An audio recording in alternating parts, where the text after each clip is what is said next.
बच्चे आने वाले भविष्य की राह है, जिसके मन में ज्ञान की चाह है। आप सभी को मेरा सादर प्रणाम। मैं काजल शाह, मैं Kolkata Khanna high school for girls में 11वीं कक्षा की विद्यार्थी हूँ और आज मैं आप सभी के सामने अपनी छोटी सी भाषण लेके आई हूँ। मेरे भाषण का शीर्षक है बच्चे देश के भविष्य होते हैं।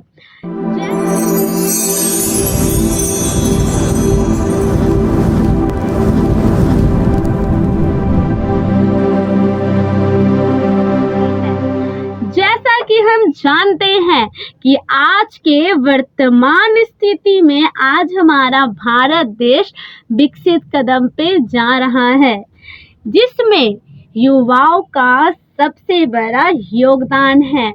आज हमारे भारत देश में शिक्षा समानता सभी को प्रदान किया जा रहा है, जिसके कारण से हमारा देश आगे बढ़ रहा है।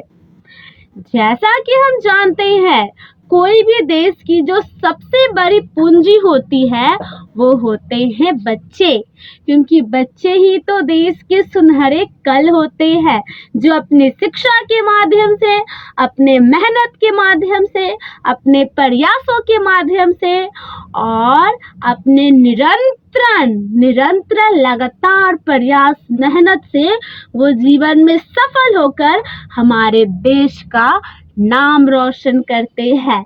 इसीलिए तो बच्चे देश के भविष्य होते हैं।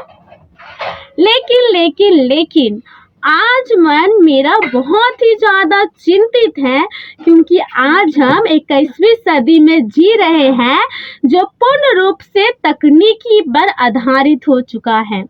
आज हर जगह हम तकनीकी के उपकरण का उपयोग करने लगे हैं। छोटे से छोटे काम, बड़े से बड़े कामों में हम उपकरण का उपयोग करते हैं। देखा जाए तो यह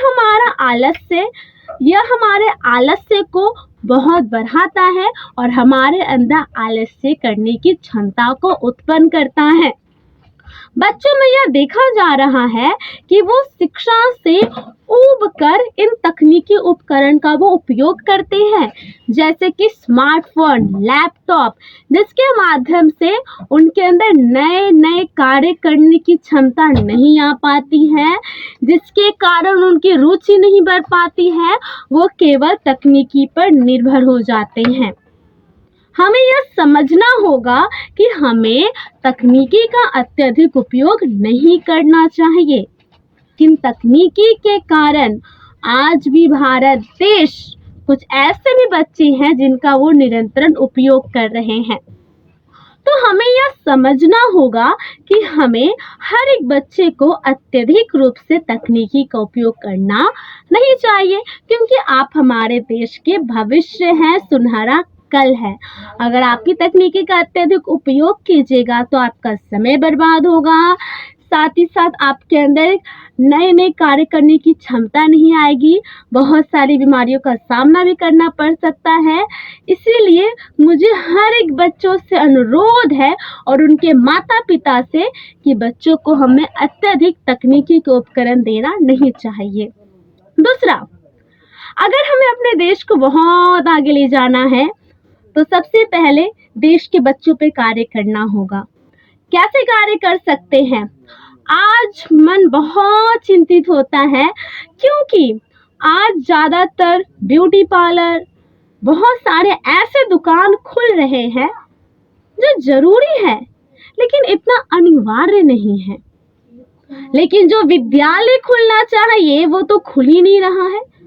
आज भी कुछ बच्चे को बहुत दूर दूर जाना पड़ता है और कहीं कहीं पे तो विद्यालय भी नहीं है, किसी दूसरे स्टेशन, किसी दूसरे जगह पे जाकर उनको शिक्षा ग्रहण करना पड़ता है। तो सरकार से भी मेरा अनुरोध है कि वो जितना हो सके हमें विद्यालय का निर्माण करना चाहिए, जिससे वो शिक्षा को ग्रहण करके वो आगे बढ़ सकते हैं, क्योंकि बच्चे देश के सुनहरे कल होते हैं।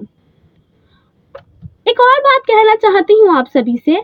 आज यह देखा जा रहा है कि आज हमें हिस्ट्री, ज्योग्राफी, साइंस आजकल ये देखा जा रहा है कि बच्चों में ये सब इसलिए वो उब जाते हैं क्योंकि उन्हें ये विषय पसंद नहीं है।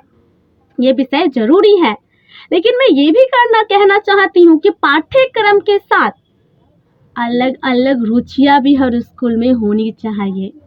हर विद्यालय में अगर अलग अलग प्रकार के कंपटीशन होंगे तो बच्चा का हुनर दिखेगा तो वो अपने टैलेंट को दिखाएंगे, जिससे वो आगे बढ़ेंगे और देश का नाम रोशन करेंगे। तो ये हमारे अंदर होना बहुत अनिवार्य होना चाहिए, क्योंकि बच्चे देश के सुनहरे कल होते हैं, सुनहरे भविष्य होते हैं। ठीक उसी प्रकार आज हम सभी 21वीं सदी में जी रहे हैं। देश को और भी ज्यादा विकसित बनाना है तो आज से हमें इन बातों को ख्याल रखना होगा। आज से ही बच्चों को आगे बढ़ाना होगा। आज से ही बच्चों के अंदर जागरूकता लाना होगा। हाँ, हमें अपने देश को विकसित करके दिखाना है और ये हम कर सकते हैं, क्योंकि बच्चे देश के सुनहरे कल भविष्य, उन पर ही हमारा देश टिका हुआ है। तो आप सभी के सामने मेरी छोटी सी भाषण प्रस्तुत थी। आप सभी ने सुना, बहुत बहुत धन्यवाद।